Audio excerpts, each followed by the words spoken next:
Hi, I'm Stephanie Sage, owner of Sage Restoration. Today our crew is going to be working on an unfinished basement area at a property here in Kansas City. And basically we're going to come in today to start a mold remediation, and that entails us coming in. We're going to set up containment, and we're going to set up an air scrubber. An air scrubber basically cleans the air. It takes in contaminated air, which obviously is going to have mold spores in it, and then the interior filter, which is a HEPA filter, captures those contaminants and mold spores, and then it kicks out clean air. So it's basically recycling the air as we work. And today we're going to be tackling what's called lumber mold or common construction mold. Here is what construction or common lumber mold looks like. It's a black growth that's normally on the joists in unfinished basements, and sometimes it even gets up on the subfloors of basements. Many times it's dormant and it's not actively growing, but if you have high levels of humidity or even high temperatures, that can cause those mold spores to start sporulating and start growing again, and then it starts spreading to other areas in the excuse me, the subfloor of the basement. And the customer that we're helping, she's buying this property and she has a compromised immune system.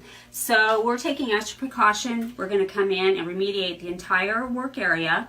What we do is we come in, basically we do a pre-HEPA vacuuming of every square inch of the basement work area. All the ceilings, floors, walls.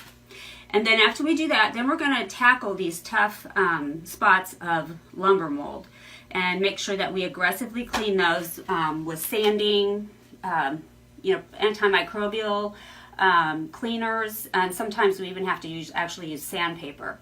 And it's important to note here too that many times you cannot get that dark growth completely out of the wood itself. So once we finish our cleaning, we'll come back and encapsulate those areas just to make sure that we apply a proper antimicrobial sealant to that to prevent future growth in the future.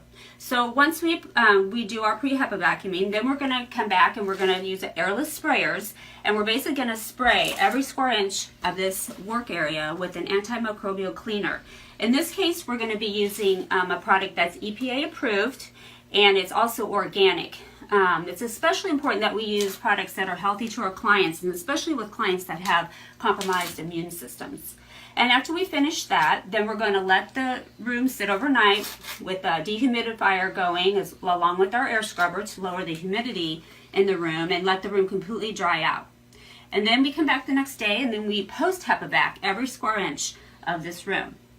And then once we complete that process, then we leave the air scrubber running for 24 hours, and then we come back to do post-air clearance testing. And that's where we get a sample of the inside air of this work area, and we also get the sample of air, outside air.